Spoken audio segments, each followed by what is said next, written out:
you want another beer? It's bloody nice, that beer. Yeah, we'll have a bit of that, fella, please. Yeah. We'll share one, Steve. Yeah. Yeah, we getting in the room together was just nice, you know. I think just on that point, actually, what I remember from that time was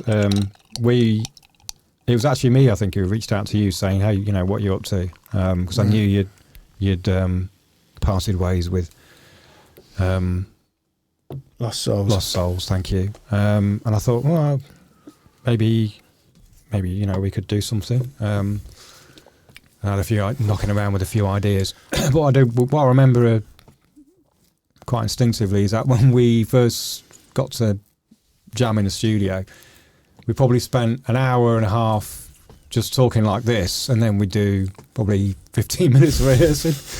But you know, it felt just great doing that. You know, It was like we had we were sharing a lot of thoughts on things back then. You know, it was and it was a kind of way, I think, of us just you know, sort of building that understanding and trust between us, where you know, you feel like you can again relax and let that creative process come out naturally.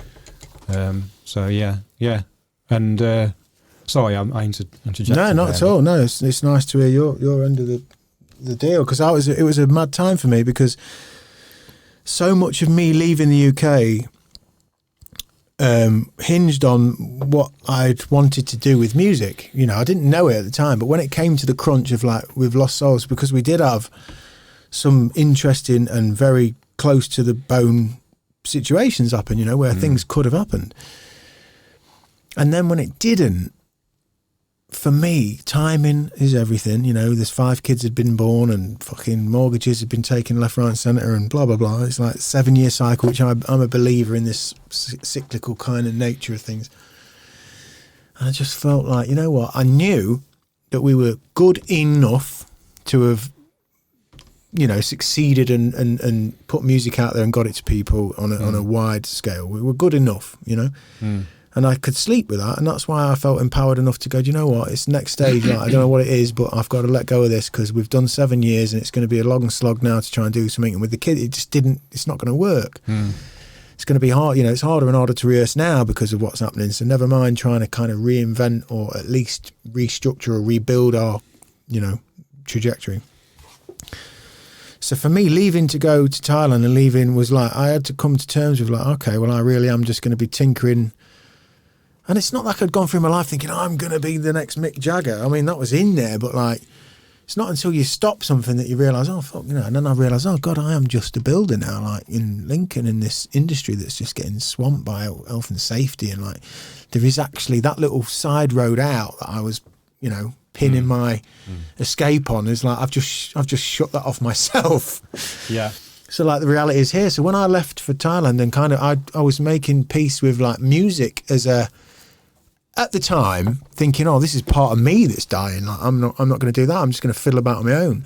Little did I know, it doesn't need to work like that. And off I went to Thailand, having the Sun Yata thing kind of echoing in the back of my mind, thinking, fucking hell, some great songs there. I remember driving around in Thailand in the first few weeks, and we'd been in the studio and recorded 4 of our tracks from Sun Yata, didn't we? The Walls in This Place Are Made of Love, that's right. Mind State, I think Return to the Dirt and another one. And I can remember listening to them driving around in Thailand and thinking, fucking hell, you know, these might be the best things that I've been part of, and I've just fucked off, you know, and having all this confusion. Yeah, man. And thinking like, you know, because when we did Walls in This Place, I was like, fucking, this is like Simon and Garfunkel. This is like this mad dancing kind of fucking hell. There's all sorts of wonderful stuff happening here. And I remember thinking, oh, this is great, but like, what have I done? And then coming to, you know, and blah, blah, blah. And anyway, however long goes by, and I get an email from you saying, look, how you doing? Hope everything's cool. I've jumped back on the, you know, the analog. I've got this idea. Would you be up for putting something on it? I think it just wants like a bit of a vocal, whatever you think, you know, just see what you think. Yeah. And I think that was New Beginnings. Aye, yeah, it was. You sent me a couple, but it was New Beginnings I think I did first. And at the time I was watching Peaky Blinders. and it just had this really familiar.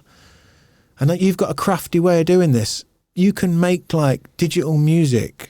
I always refer to it as like, it's like retro future, because you managed to encapsulate something that's meaningful from the past, some of these signatures of good melody and good arrangement and good architecture.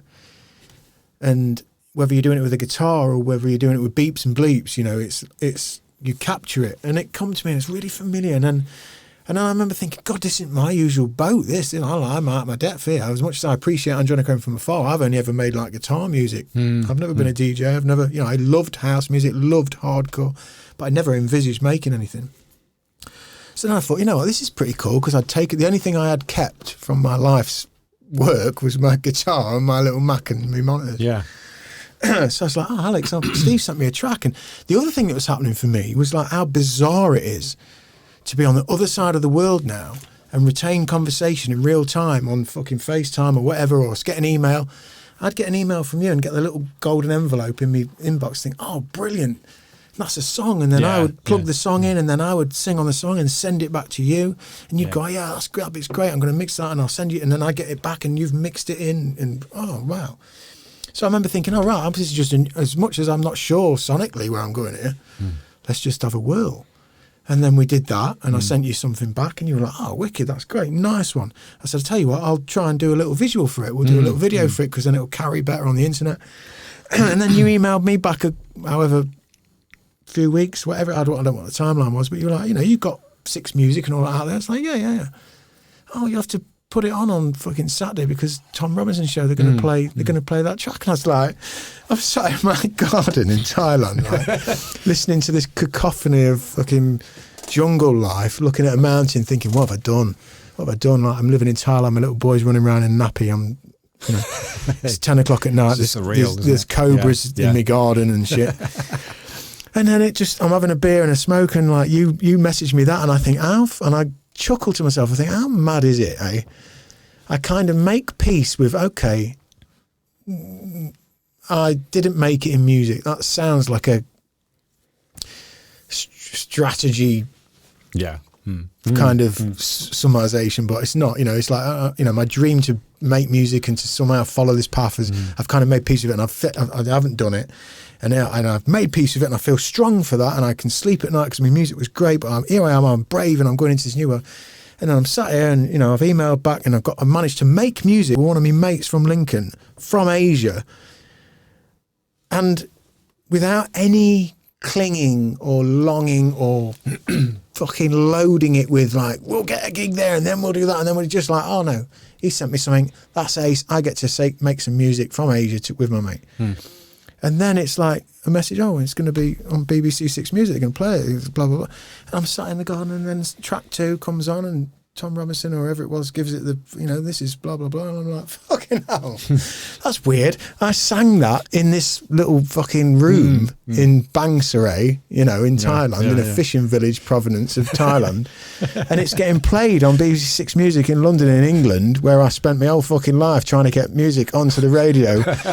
And this thing's happened 7,000 miles away now. Yeah, and so much was happening for me within that, like was enveloped in the whole thing of being away from people but still being with them because of the internet and all of that stuff. And like some of my friends were messaging me who didn't realise that I'd gone, because I was so active still on Facebook and whatever with Andrenachrome. So I'm pumping videos out and put, so people are kind of like, who you haven't seen since school. They still think you're in North Icombe or wherever the fuck you are.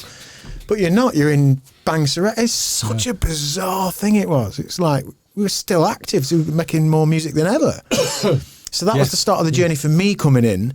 So it'd be interesting for me to hear from you. So when you sort of reach out to me and say, what about singing a couple of bits on these songs and what have you?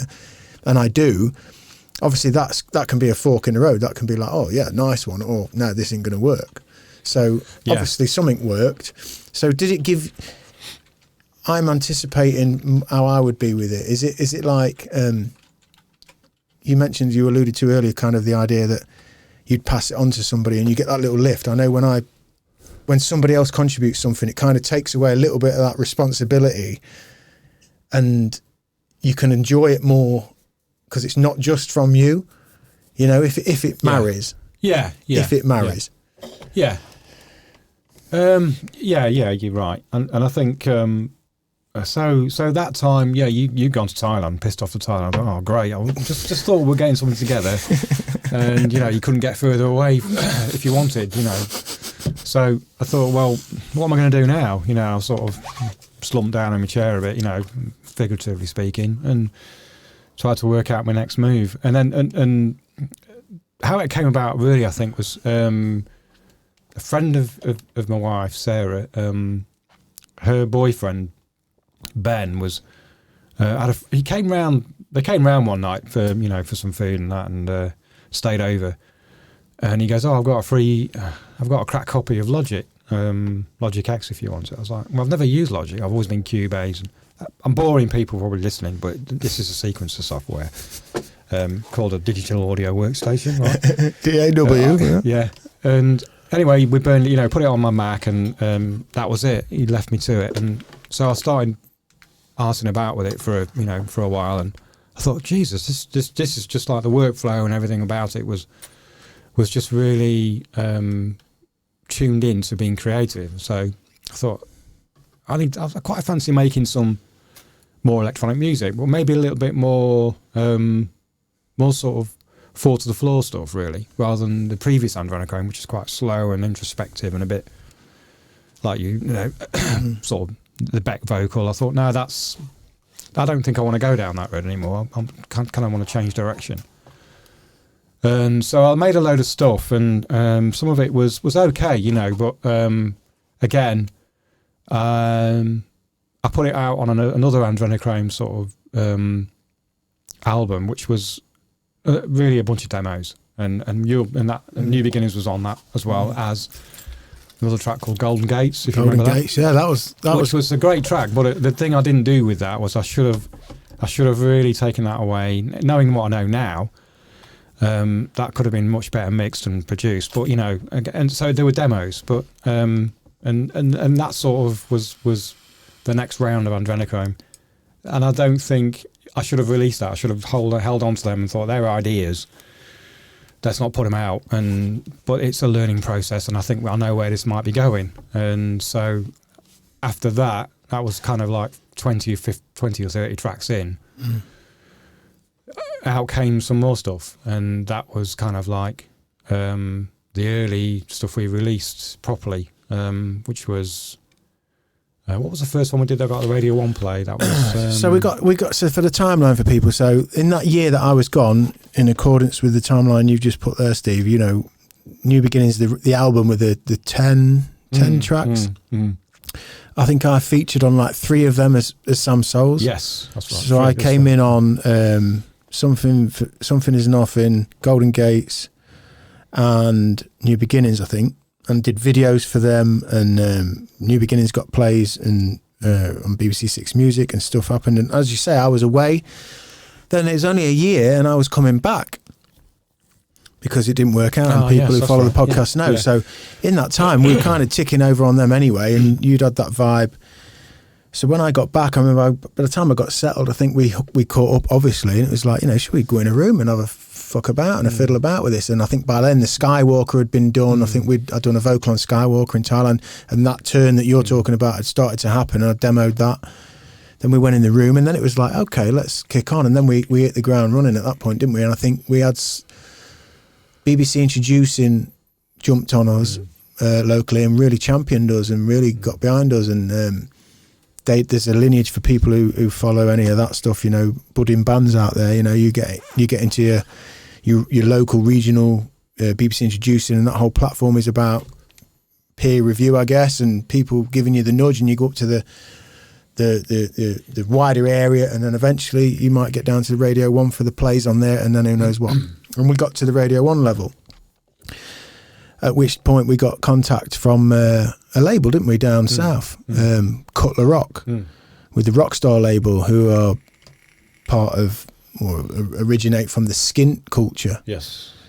The big beat situation. And then that was like, whoa, cool. He really liked it. And there was talk of him sort of stepping stoning into skint and all sorts of things. Anyway, we signed with Rockstar, didn't we? And we had a little deal. And yeah, I think Follow had been played on Radio 1. We'd had stuff on BBC 6 Music, and we were like, fucking hell, making tunes. Mm.